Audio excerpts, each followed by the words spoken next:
Welcome back to Guide with Samuel. Today, I'll show you how to fix the issue of emails not showing up in Gmail inbox. This can be frustrating, but the fix is simple. First, open your Gmail account. At the top right, click the gear icon to open settings. From the drop-down menu, scroll down and click the inbox type. Make sure default is selected. These settings help you organize your emails clearly. Next, click the customize button. You'll see the tabs like social, promotions, update and more. For better email visibility, uncheck all boxes except primary. This keeps your main emails front and center. After that, click save to apply your changes. If emails still don't appear, look at the left sidebar and click more to expand the menu.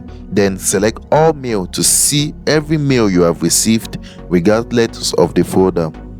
This helps confirm emails are being misplaced or hidden.